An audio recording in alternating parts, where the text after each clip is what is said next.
name is Robert Daniels. I'm a critic in Unifrance's Critics Lab, and today I'm here to talk about Legua from Filipa Reis and João Miller Guerra.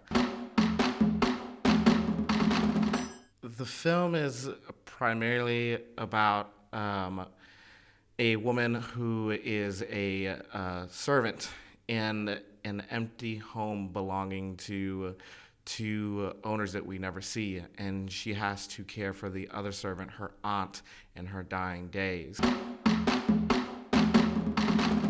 If I had to describe the film in 3 words, I would say it's ruminative, melancholic, and real.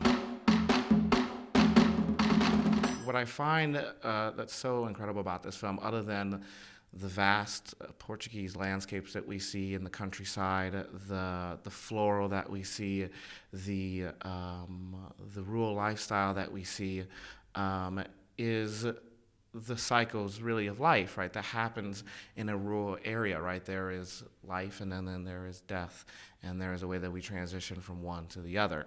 And for Minia, who is the older servant, Anna, her niece, finds out that she is dying of cancer. And Anna, who has plans to move to France with her family, has to stay behind in this empty home with her aunt and care for her.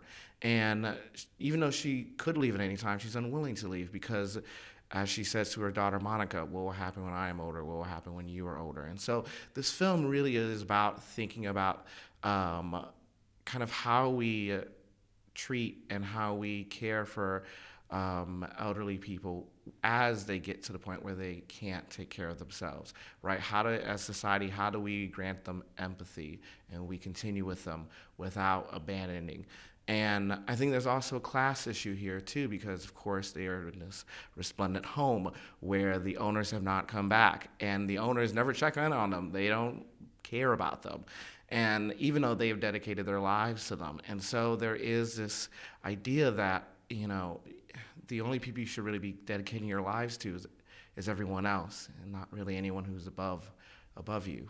I think in that sense, this film has, there are magical realism parts to it, but I think for the most part, it is truthful in its approximation of life and death and our connections to one another that transcends both those cycles.